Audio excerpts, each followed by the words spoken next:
The year was 1669. On a stormy evening in Paris, a covered royal carriage arrived at the towering gates of the Bastille prison. Guards on horseback flanked it closely, their faces cold and unreadable. Inside the carriage sat a silent man, bound and still, his face completely hidden behind a black velvet mask. He made no sound, no protest, only gazed ahead through narrow eye slits. As the gates creaked open, the warden of the Bastille, Benoit de Saint-Mars, stepped forward to receive a sealed scroll bearing the royal seal of King Louis XIV. He read the order carefully. It contained no name, no crime, only strict instructions. The prisoner must remain in total secrecy. No one was to speak to him, see his face, or even refer to his identity. His presence was to be erased from memory. The masked man was led deep into the heart of the fortress, through winding stone corridors lit only by flickering torches. Eventually, they reached a remote cell far from the other prisoners. The door was opened, and without a word, the man stepped inside. There was only a plain bed, a table, and damp stone walls. He sat down quietly, and the heavy iron door closed behind him. No one spoke his name. No one knew why he was there. But his eyes, barely visible through the mask, burned with quiet defiance and a terrible secret. At the glittering palace of Versailles, far from the damp cells of the Bastille, music filled the halls and silk rustled as nobles whispered behind fans and goblets of wine. The court was alive with gossip, but one subject stirred more curiosity than any other: the mysterious prisoner sent to the Bastille under orders of total secrecy. Rumors rippled through candlelit chambers like wildfire. Some said he was a disgraced noble who knew too much. Others believed he had insulted the king or had been caught practicing dark magic. But the boldest whispers, spoken only in private corners, suggested something far more dangerous: that the prisoner was closely tied to the royal family. Some murmured he was the king's illegitimate brother. Others dared suggest something even more shocking: that he was the king's twin. Inside the Hall of Mirrors, King Louis XIV sat on his gilded throne, radiant in gold and lace. He was calm, smiling, commanding. But beneath the surface, those closest to him noticed small cracks, moments when his hands tightened or his eyes grew cold if the wrong topic arose. He never acknowledged the rumors, but the silence only fed them. The Queen, too, seemed distant, her face pale when passing certain portraits. Ministers avoided the king's gaze when matters of secret prisons were discussed. Versailles was a palace of mirrors and lies, beautiful, brilliant, and full of shadows. And somewhere in the echo of its marbled halls, one phrase passed from ear to ear: "There is another, and he wears a mask." Days passed in the depths of the Bastille, but the prisoner remained a ghost. His cell, tucked away far from the noise of the world, was quiet except for the occasional rustle of guards and the distant sounds of the prison's daily workings. His only companions were the books, the scraps of paper, and the constant presence of the iron mask that concealed his identity. The mask was a brutal thing, cold, unyielding, and welded to his face. It had no openings, no way for him to speak freely. Despite the isolation, the prisoner never tried to escape. He never made noise, nor did he plead for his release. He sat still for hours, his fingers often tracing the surface of the mask as though trying to understand it, to find some way to remove it.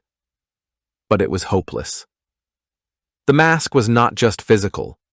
It was a symbol of his erasure, his complete and utter removal from the world. His life, once full of meaning, had been reduced to an image of silence. From time to time, a guard would come to deliver his meals or bring fresh linens, but no one spoke to him. No one dared. Even the guards had been given strict orders. Do not look at him. Do not address him. He is not to be acknowledged in any way. The prisoner began to fill his days with small routines, reading, writing, and sometimes, when he thought no one was listening, humming a tune under his breath.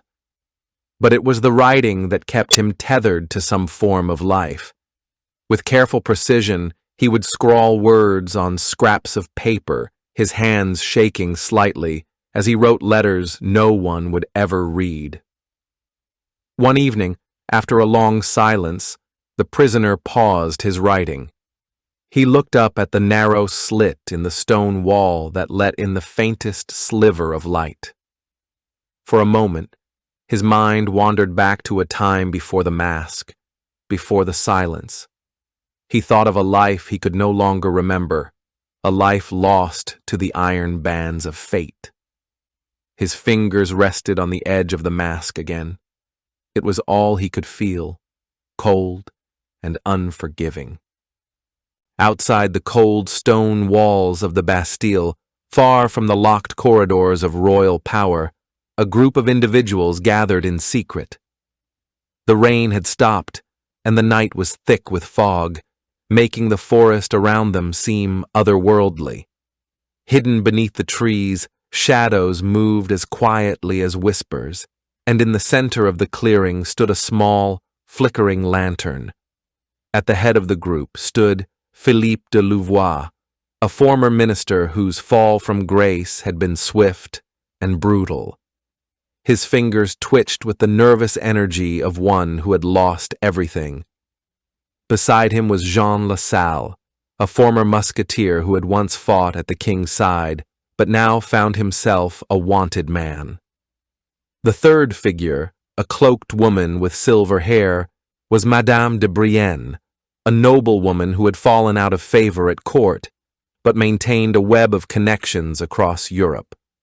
They spoke in hushed tones, knowing that their very existence was now a danger to them all. Their meeting had been arranged with care, each person chosen for their knowledge, their secrecy, and their willingness to risk everything. Tonight, they had gathered for one reason only: the prisoner at the Bastille. Philippe, urgently glancing around. The rumors are true. The man in the mask is not just any prisoner. He is someone we all feared. Someone who, if freed, could change the course of history. Jean, grimly. But who is he, Philippe? If he's a member of the royal family, why was he locked away like this? Why the mask? Madame de Brienne, softly but with conviction. He is the king's twin brother, lost to the world for years. The truth of his birth was hidden to maintain Louis XIV's power. He was never meant to be known. The revelation hung in the air like a poison. Felipe took a step closer, lowering his voice even further. Felipe, almost a whisper. He was imprisoned because of who he is, and who he could become. The king cannot afford to have a rival, especially one with the blood of the throne running through his veins.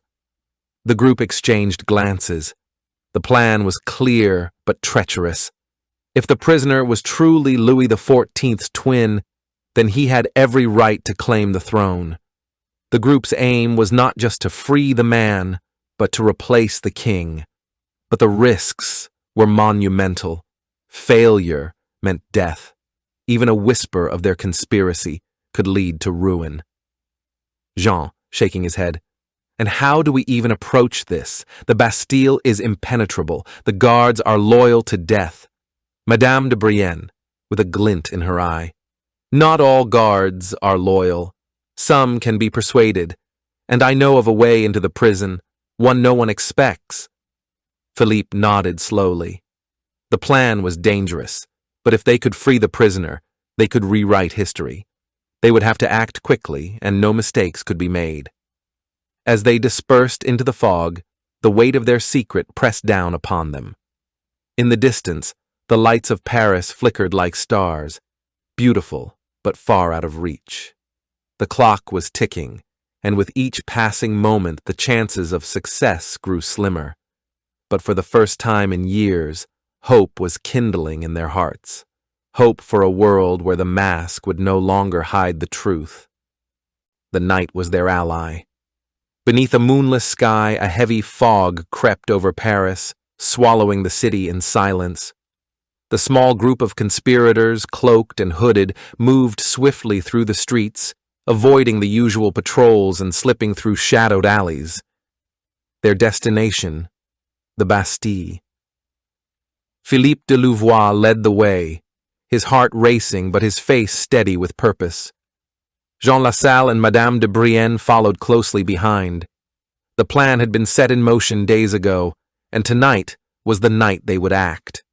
They had infiltrated the palace and the court, planting false information, sowing distrust among the royal guards, all to create the perfect distraction. Their ultimate goal was simple, yet audacious: to switch the masked prisoner with King Louis XIV himself. The Bastille loomed ahead like a fortress of secrets, its silhouette cutting against the mist. Inside its thick walls, the prisoner had remained silent, untouched by the world outside. But now he would be freed, or replaced.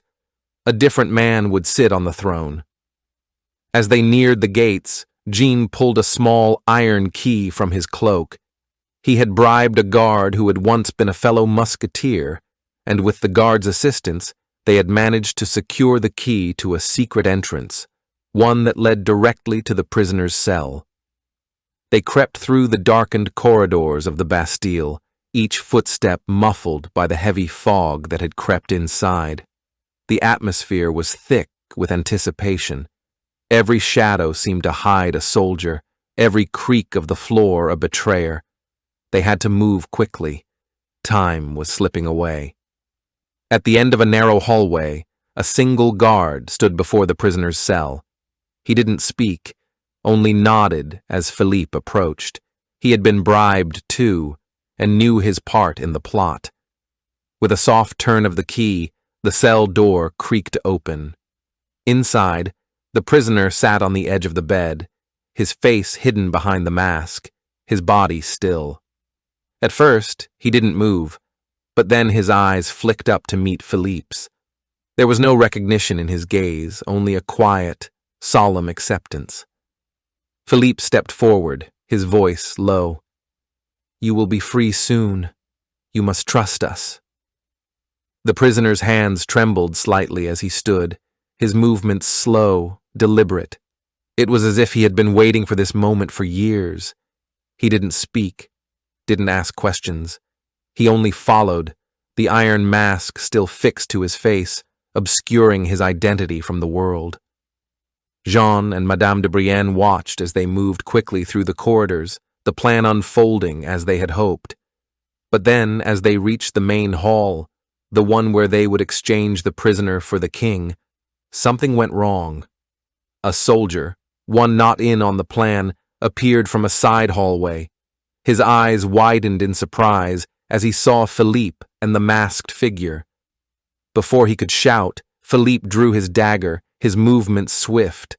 The soldier fell to the ground without a sound, but the noise echoed through the silent halls like a warning. Philippe's heart pounded in his chest. "We have to move faster," he hissed.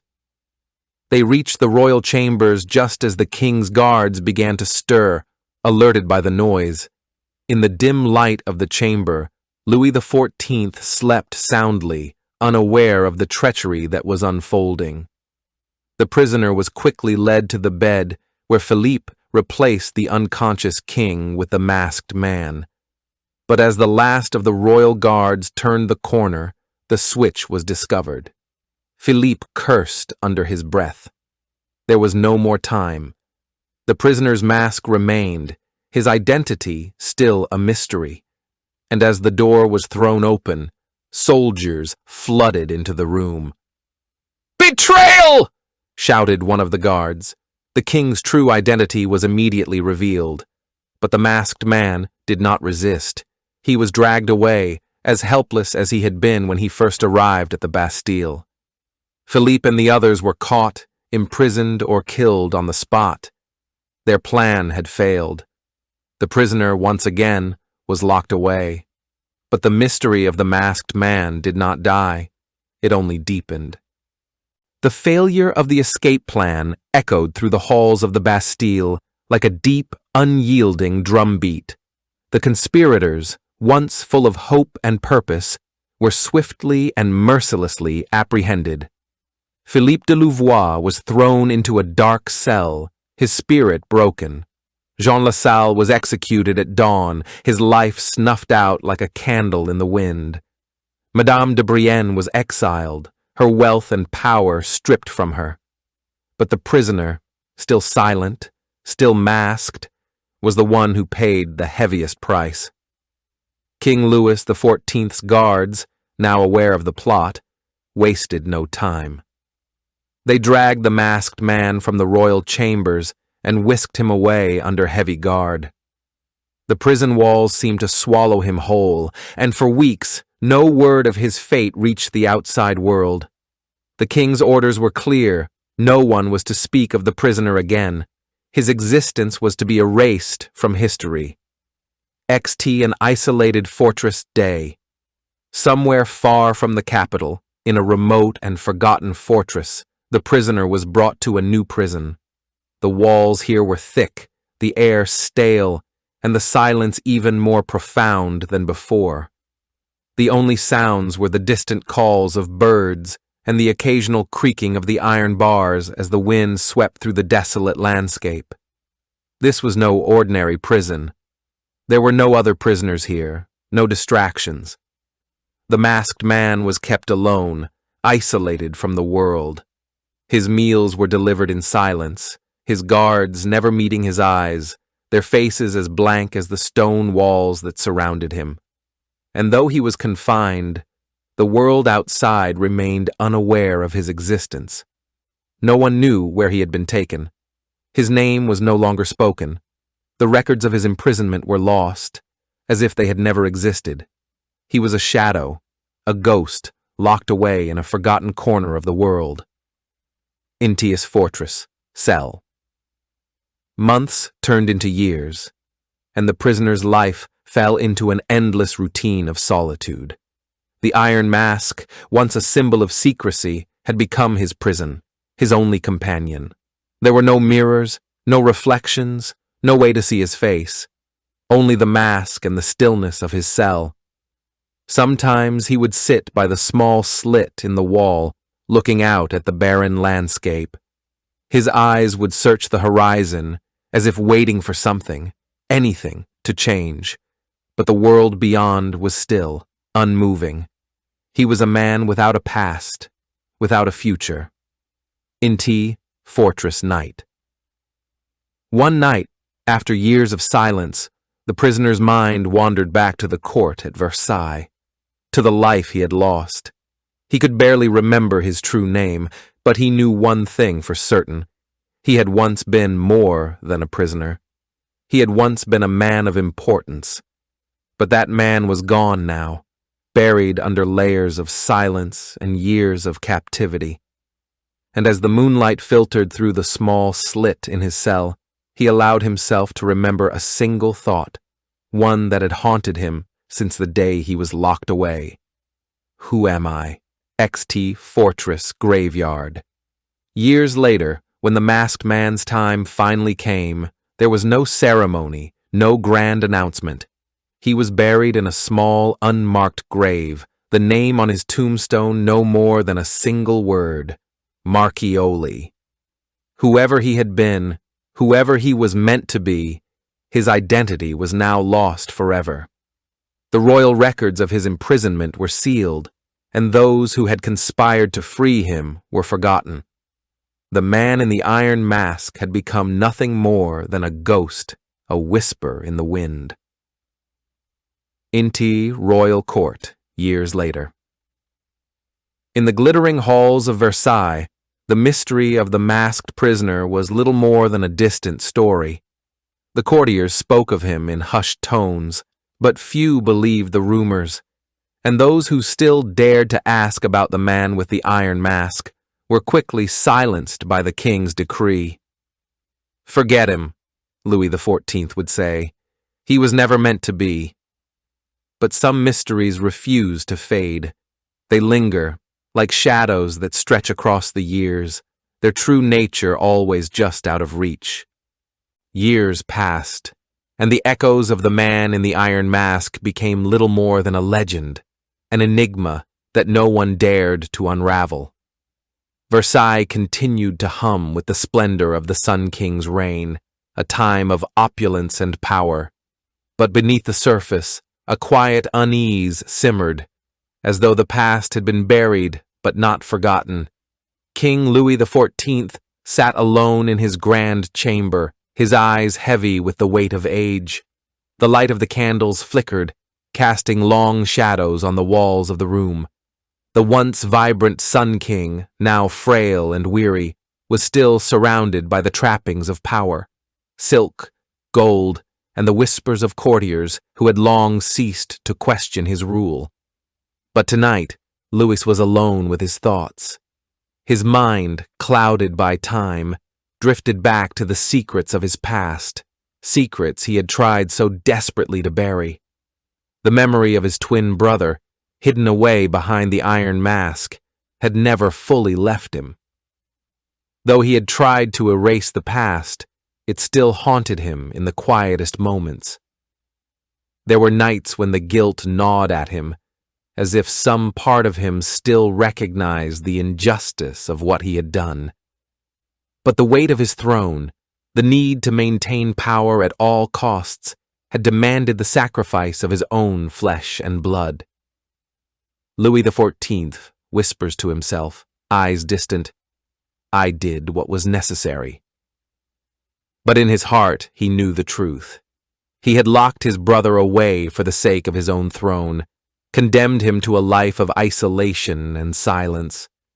The man in the iron mask had been his greatest secret, his greatest sin. Outside, the moon hung low in the sky, casting a pale glow over the manicured gardens. The courtiers, who once worshipped the Sun King, had grown tired. Their faces reflected the same exhaustion that Louis himself felt. The kingdom was changing, slowly, imperceptibly. The world outside Versailles no longer bowed to the monarchy in the same way it once had.